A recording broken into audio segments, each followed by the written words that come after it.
Hey guys, and welcome back to r/IDontWorkHereLady. Hope you're all doing awesome today, and it's time for more Reddit posts about some real oblivious people, so let's get right into it. Park an employee parking versus I'm not an employee. I'm female and was 24 at the time. This happened over the course of a few weeks, about 2 years ago. I was working as a construction and design engineer for hospitals, plumbing and air conditioning. I work for a company that's hired by the hospital, not for the hospital itself.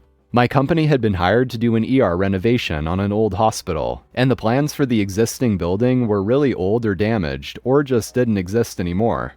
As low man on the totem pole, I got the fun job of going out to the hospital to document and investigate the existing building. Lots of going up on ladders and looking above the ceiling to track down pipes and ducts and such. Because this was an ER and therefore 24 hours a day, we had to time our investigation for non-busy times, namely 3 a.m. to 7 a.m. in the middle of the week.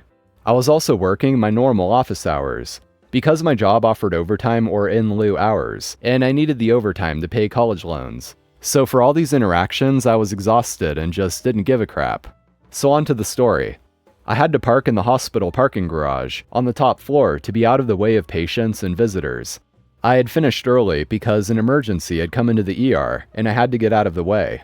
I had some extra time, so I decided to close my eyes for a bit before driving to the office, when I was woken up by a tapping on my window. A man was peering in the window. We will call him Parking Dude. I waved at him, thinking he was just making sure I was alright. I was sleeping in a hospital parking lot. The parking dude gestured for me to roll down my window, so I cracked it to hear him better. He gruffly declared that employees are to park in the back lot, or on the street if that's full. Next time I'll have you towed. He then turned and marched back to his golf cart, which he blocked me in with, as I called out, "I don't work here." He left. I left and went to work thinking it was a one-time deal. Little did I know, over the next few visits, I came back to my car to find increasingly angry quote-unquote parking tickets about parking and employee parking from now on. They were printed on 4A and very obviously homemade, with the blurry hospital logo and word art parking enforcement across the top. The notes threatened booting, towing, and demands for my supervisor's name so I could be reported. I wish I still had them to share with you. My coworkers and I had quite a laugh over them.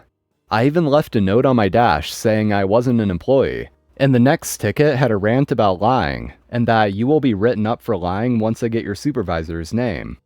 Then one morning I came out to find the parking dude waiting for me. He had blocked my car with his golf cart and was grinning at me like a cat who got the cream. I walked up to him and the parking dude said, "Employees have to park in the back lot. You are in so much trouble. I demand to speak to your manager." Yes, he really said it. "Give me their name and number and the department you work for. I won't let you leave until you give me your manager's name." He did have my car blocked in. I tried to explain that I wasn't an employee. I pointed to my outfit: work boots, jeans, safety glasses, and a tool belt with flashlights, tape measures, lasers, and a clipboard with my drawn plans, and told him that this is where hospital admin had told us to park. But he insisted that my disguise wasn't going to trick him, and demanded to speak to my manager. I was so exhausted and wasn't really up to arguing, so I pulled out my business card and my boss's card and handed them over. I had told my boss about this, and he just told me to ignore it, as he had confirmed with the hospital that's where I was supposed to park. This dude pulled out his phone and called my boss and reported me. My boss, an older gentleman who was also president of the company, later told me he had told the parking dude he had to let me leave, or he was calling the police. When the dude hung up, he told me, "I'm letting you leave this time, but next time you park here, I'll boot your car and find your real manager's number and report you. Some trick with your friend won't work." He got in his golf cart and zoomed away. Luckily, my boss found this whole thing hilarious. It was about a week before I went back. Bad weather equals busy ER equals no work for me, and I was almost done with my task. I would be back after construction started, but it's all on hold now because of COVID. I had finished for the day once again and headed out to my car, to find he had sort of done what he had threatened. There was a thick chain looped through the handle of my driver's side rear door, and a cinder block all tied together with a large padlock. I knew this guy was a bit nutty, but I also had figured out he didn't have any real authority. So to find this half-clever, half-poorly thought-out ball and chain attached to my car was a bit of a surprise. Now I got into engineering because I like solving problems. I actually don't really like math, even if I'm not half bad at it. And this wasn't a particularly complex problem. I simply rolled my back window down and lifted the cinder block and excess chain into my car, and then drove away.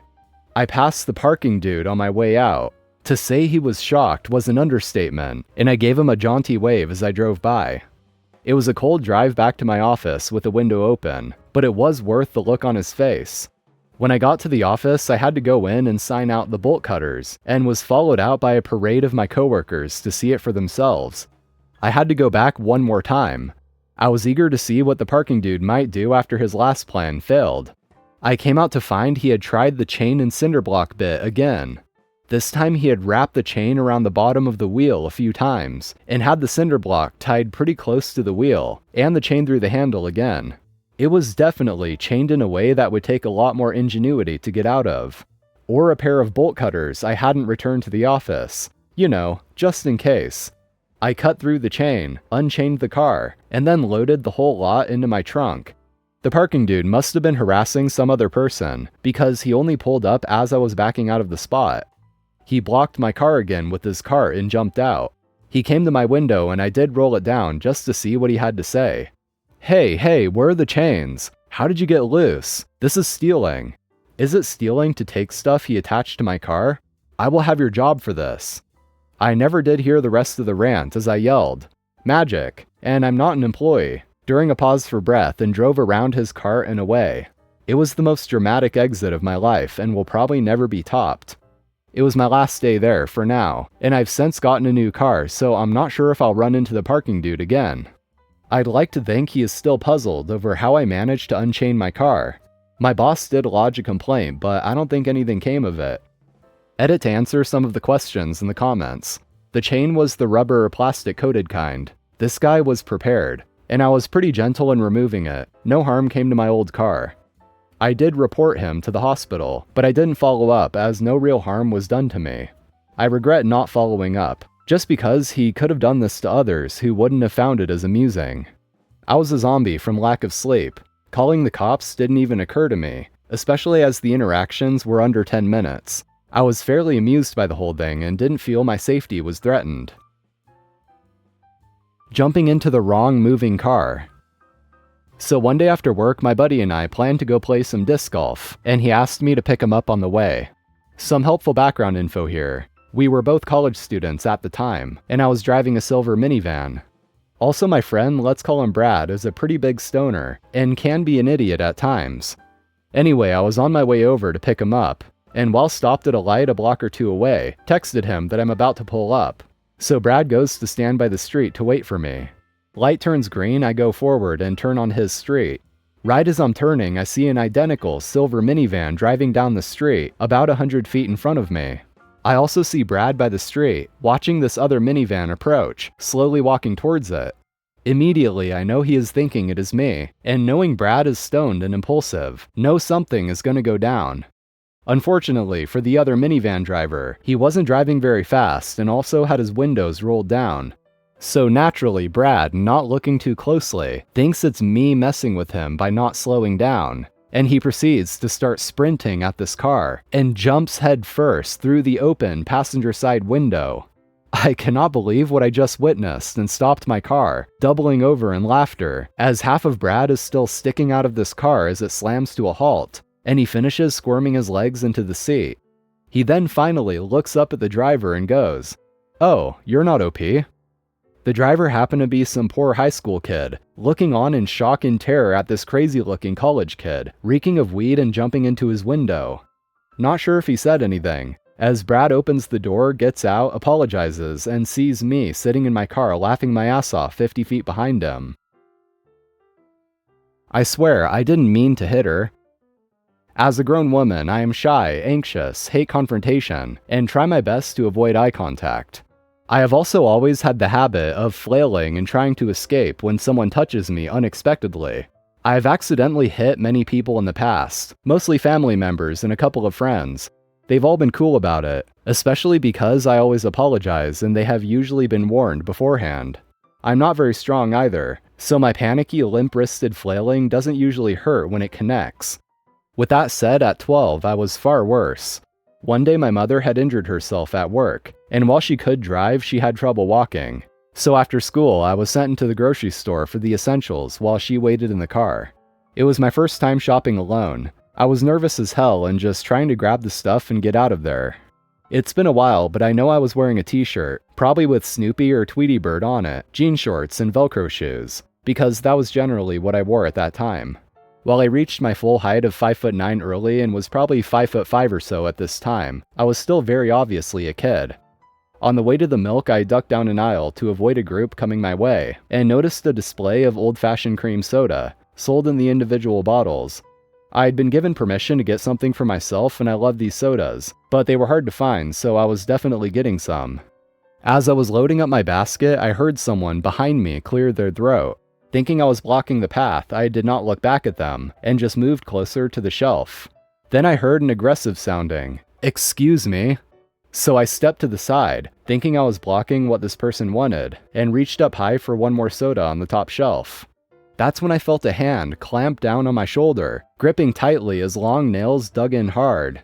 The woman yanked me around while yelling something to the effect of, "Get me the damn insert item here now, you lazy worthless little blank."